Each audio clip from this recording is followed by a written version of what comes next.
क्या हो रहा है हमारे साथ? ये कैसे संभव है? वास्तव में हम एक नाग हैं। हाँ, और विश्वास नहीं होता तो स्वयं ही देख लीजिए। नहीं नहीं, ये नहीं हो सकता, ये नहीं हो सकता। हम स्वयं ही देख लीजिए उस जलाशय में अपना प्रतिबिंब।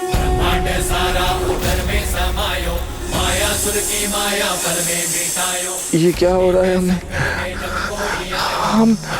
हमें ऐसा क्यों प्रतीत हो रहा है कि हम नाग के भांति रेंगते हुए जा रहे हैं? कौन है हम?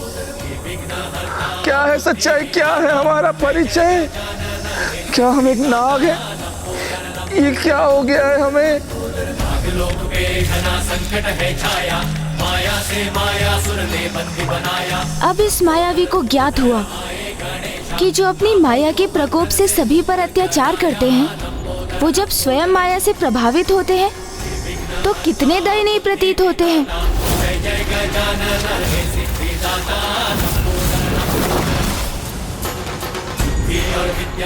असंभव, असंभव! ये क्या?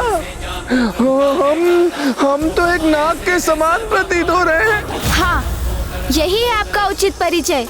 हाँ हाँ, सत्य है, यही सत्य है, यही वास्तविकता कि हम असुर नहीं हैं। हम एक नाग हैं, नाग, एक भयावह नाग है हम।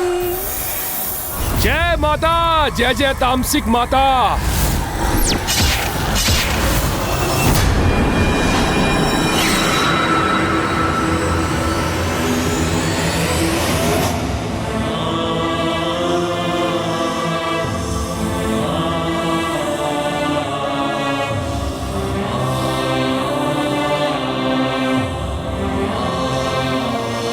इन्हें इस प्रकार असमर्थ और दयनीय अवस्था में देखकर अपार वेदना का आभास हो रहा है मुझे।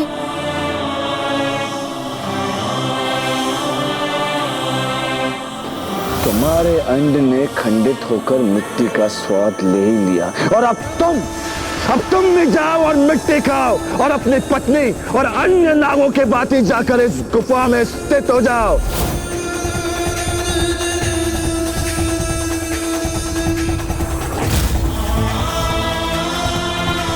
इनके इस कष्ट का कारण ये दुष्ट मायासुर है।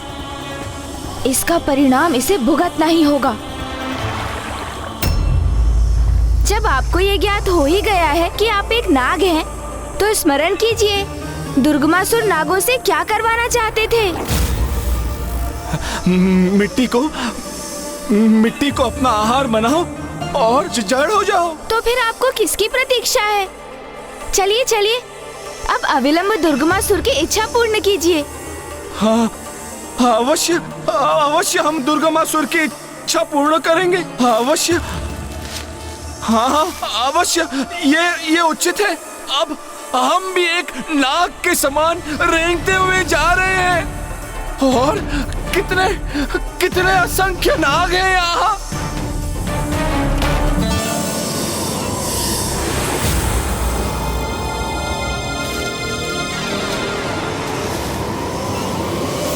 जो माया से अन्य जीवों की दुर्दशा करते हैं, समय आने पर स्वयं उनकी भी वैसी ही दुर्दशा होती है।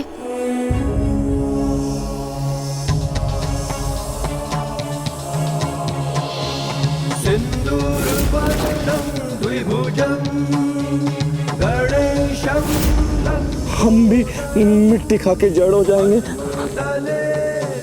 दुष्ट असुर, आपने अपनी माया का प्रयोग कर नागों को मिट्टी को अपना आहार बनाने पर विवश किया।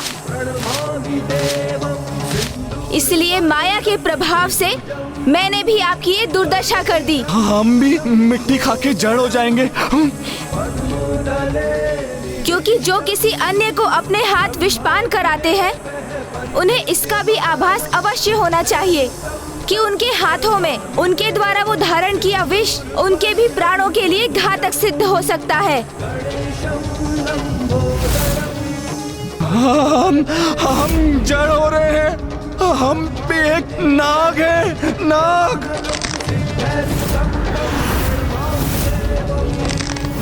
जय माता, जय जय तांत्रिक माता।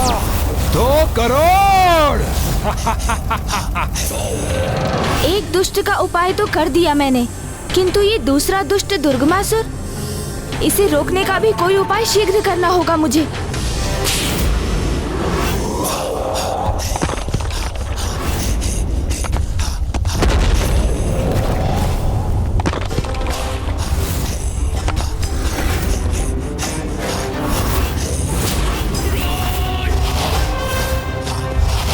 ये तो अभी आरंभ है। प्रत्येक एक अनुष्ठान के उपरांत इस गुफा में इस प्रकार एक हिमलंब यूं ही गिरता रहेगा। अभी तो 2 ही गिरे हैं, अर्थात अभी 2 करोड़ अनुष्ठान पूर्ण किए हैं और 92 करोड़ शेष है, किंतु अभी मैं शीघ्र ही संपन्न कर लूंगा। मेरे शत्रुओं, दुष्ट देवताओं, कल्पना करो, जब यहाँ एक भी हिमलंब शेष नहीं बचेगा तब मैं सर्वशक्तिशाली बन जाऊंगा और तुम मुझसे कहीं छिप नहीं सकोगे। और अब ऐसा होने में कोई भी बाधा उत्पन्न नहीं हो सकती। अब और अधिक विलंब करना उचित नहीं। मुझे अभी इसी क्षण इसके अनुष्ठान को रोकने का उपाय करना होगा, अन्यथा वो दुष्ट इस अनुष्ठान से यदि अजेय हो गया तो माता आदिशक्ति के लिए भी उसका वध करना असंभव हो जाएगा।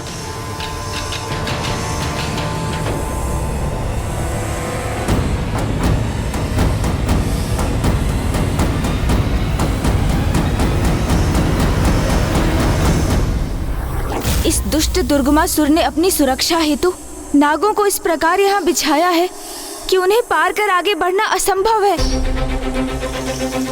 इसलिए सर्वप्रथम मुझे नागों को जागृत करना होगा, और जिसके लिए मुझे उनकी कुंडली शक्ति को गतिशील करना होगा। तभी उनके भीतर स्थित माया रूपी मिट्टी बाहर आ सकेगी और ये उसके प्रकोप से मुक्त हो सकेंगे।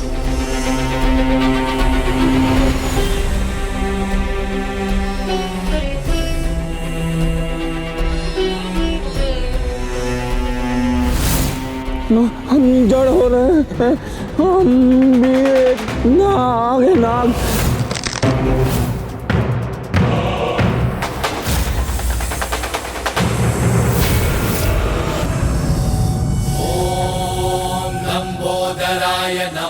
अब अपनी ऊर्जा से मैं इनके मूलाधार चक्र को प्रभावित करूंगा। ओम गण गणपते नमः। ओम गण गणपते नमः। ओम सिद्धिदाताय नमः। इस मंत्र का उच्चारण इनके प्रथम चक्र अर्थात मूलाधार चक्र को क्रियान्वित करेगा, और मूलाधार चक्र के जागृत होने से तो प्राणी भयमुक्त हो जाते हैं। उनकी प्राण शक्ति में सजगता और सकारात्मकता का संचार होता है। ओम गण गणपते नमः। ओम गण गणपते नमः। ओम गण गणपते नमः। मूलाधार चक्र के जागृत होने से ही कुंडलिनी शक्ति भी जागृत होकर गतिशील होती है।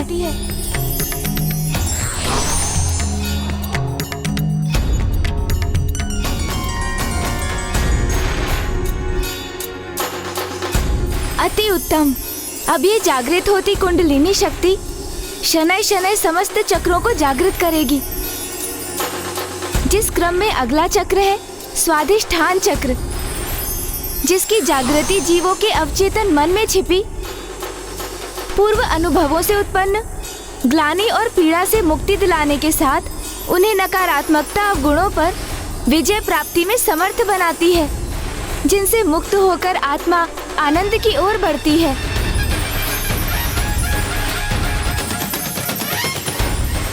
अगला चक्र है मणिपूरक चक्र।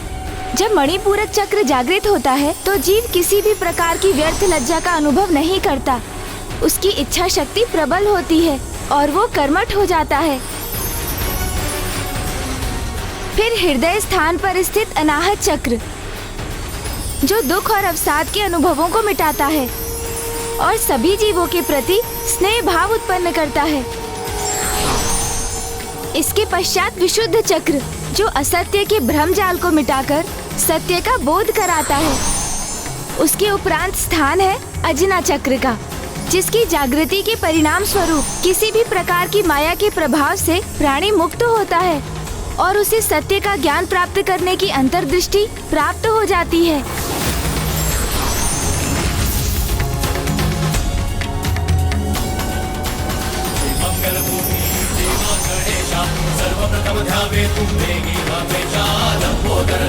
अजना चक्र के जागृत होते ही ये समस्त माया भ्रम से मुक्त हो चुके हैं और अब जब इनके अन्य समस्त चक्र भी क्रियान्वित हो चुके हैं तो इनकी कुंडलिनी शक्ति पूर्ण रूप से जागृत होकर इनके अंतिम एवं सर्वोच्च चक्र सहस्त्रार को भी क्रियान्वित करेगी।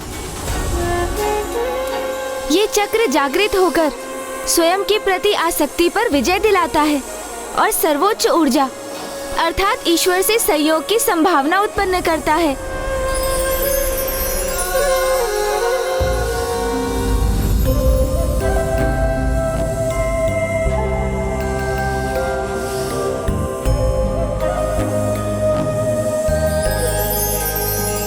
आप कौन है प्रभु? आपकी अपार दिव्य ऊर्जा मुझे मंत्रमुग्ध कर रही है। आपने मुझे नहीं पहचाना? पिताश्री, पिताश्री, पिताश्री, पिताश्री। मेरे पुत्र हो तुम? हाँ पिताश्री, मैं आपका पुत्र। मैं आपके समान तेजस्वी पुत्र चाहता हूँ गणेश जी। तथास्तु।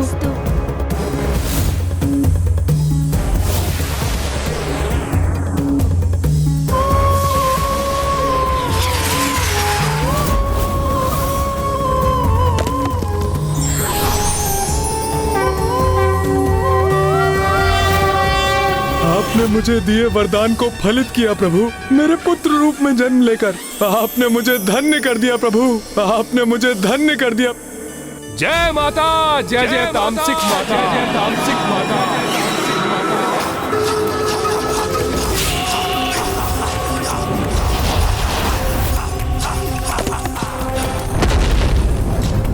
अब और अधिक शक्तिशाली हो गया हूं मैं।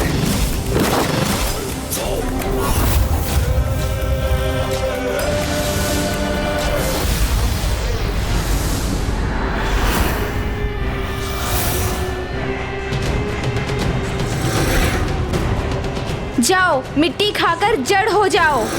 इस बालक की माया में कैसे आ गए? जय माता, जय जय तामसिक माता। पिताश्री, ये असुर तो बहुत तीव्र गति से अपना अनुष्ठान संपन्न कर रहा है। हमें भी इसे शीघ्र रोकने के लिए कुछ करना होगा, किंतु उसके लिए आपको अति शीघ्र समस्त नागों को जागृत करने में मेरी सहायता करनी होगी। किंतु वो हम करेंगे कैसे? उसी सर्वोच्च मंत्र के प्रभाव से जिसने आपको उस असुर की माया से मुक्त रखा था। ओम गण गणपतये नमः।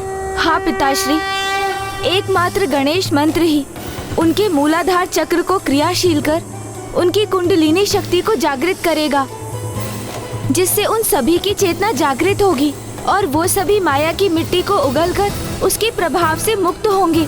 तो मैं सर्वप्रथम तुम्हारी माता देवी नाग लक्ष्मी को जागृत करूंगा।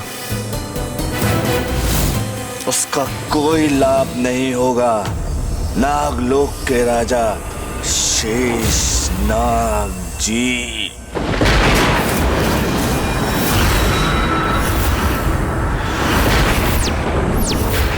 ओह, तो बहुत शीघ्र ही माया के प्रभाव से मुक्ति प्राप्त कर ली आपने।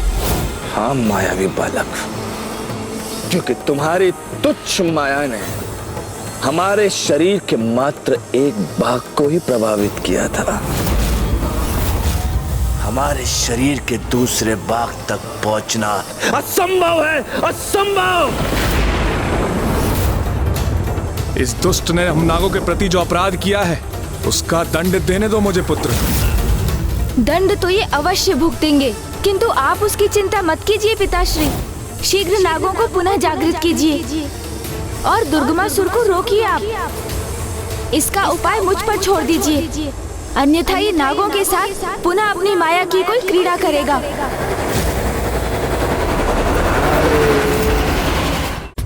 बालक, माया की कोई क्रीड़ा हम करेंगे। माया की तुच्छ क्रीड़ा तो तूने की है और अपने आप को अत्यंत बड़ा मायावी समझता है। कदाचित भूल रहे हैं आप, जिसे आप बालक पुकार रहे हैं उसी ने आपको मिट्टी खाने पर विवश कर दिया था और अब मैं धूल भी चटाऊंगा आपको।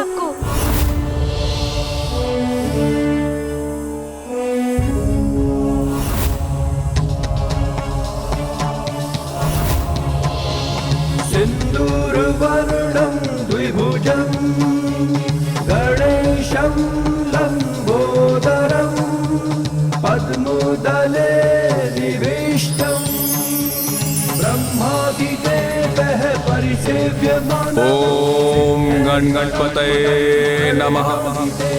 ओम गणगणपतये नमः।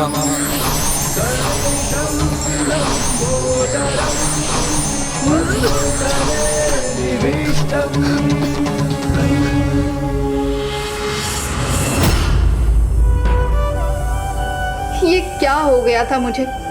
मैंने अपने ही स्वामी और अजन्मे शिशु को आहत करने का प्रयास किया। स्वामी, हमारा अंड कहाँ है? वो सुरक्षित तो है ना? जिस माया से आपने नागों के साथ अत्याचार किया, अब मैं उसी माया का प्रयोग कर आपको उचित सीख दूंगा।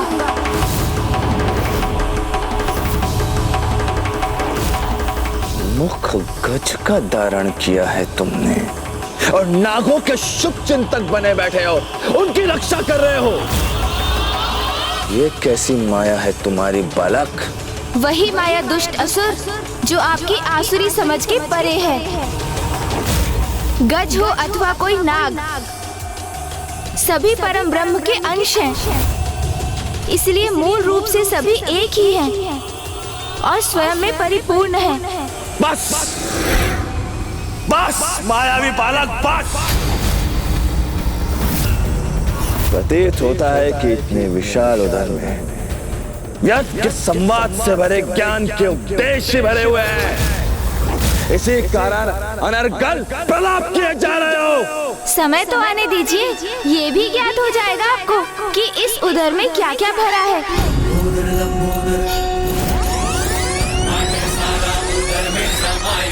मायासुर की माया पल में मिटायो। लंबोदर लंबोदर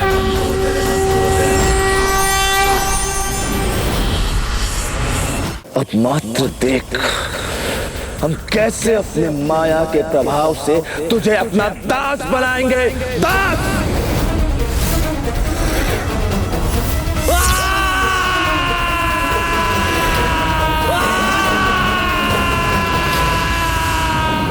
इस असुर ने ऐसी ही तरंगों का प्रयोग कर हम सभी नागों को प्रभावित कर दिया था। इसलिए मेरी तो यही प्रार्थना है कि ये हमारे पुत्र को प्रभावित ना कर सके। हमारा पुत्र?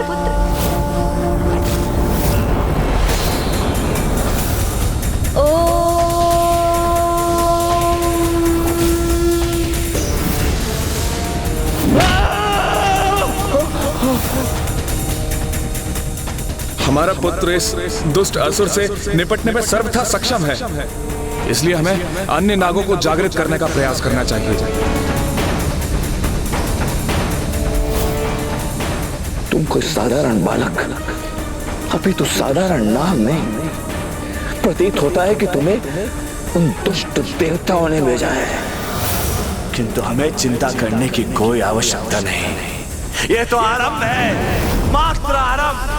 अब तक हमने अपने वास्तविक शक्तियों का प्रयोग किया ही नहीं। अब देख हमारे वास्तविक शक्तियों का क्या प्रभाव होता है तुम पर। इनकी वास्तविक शक्ति से क्या अर्थ है इनका?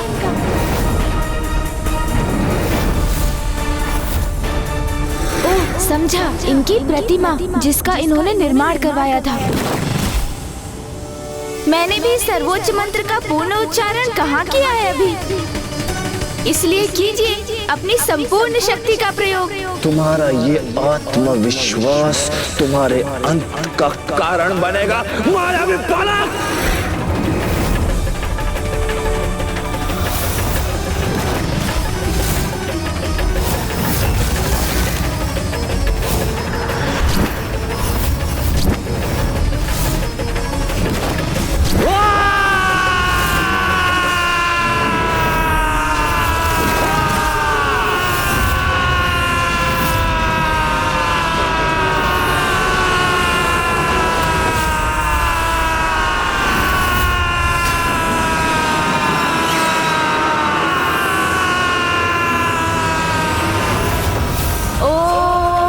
गणपते नमः। ओम गणपते नमः। ओम गणपते नमः। ओम गणपते नमः। ओम गणपते नमः। ओम गणपते नमः। ओम गणपते नमः। ओम गणपते। ये क्या हमारी मायावी तरंगे हमारे लिए असह्य नहीं हो रही है। ओम गणपते नमः। ओम गणपते नमः। ओम गणपते नमः। ओम गणपते नमः। ओम गणपते नमः। ओम गणपते नमः।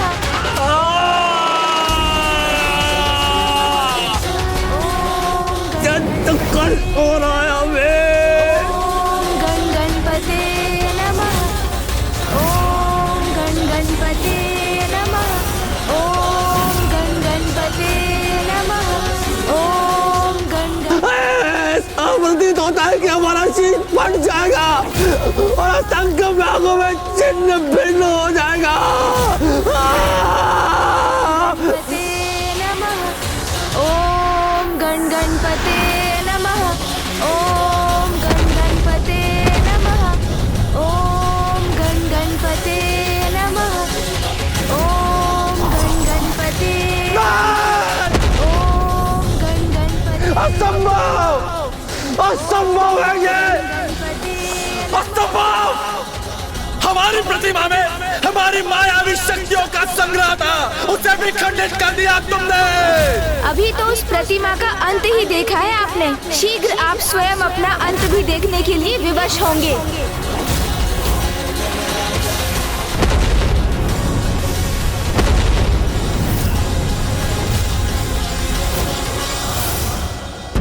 बुराई कितनी भी बड़ी क्यों ना हो, किंतु अच्छाई के समक्ष उसकी आयु बहुत ही छोटी होती है। इसलिए समय के अनुसार उसका पतन होना तो स्वाभाविक है।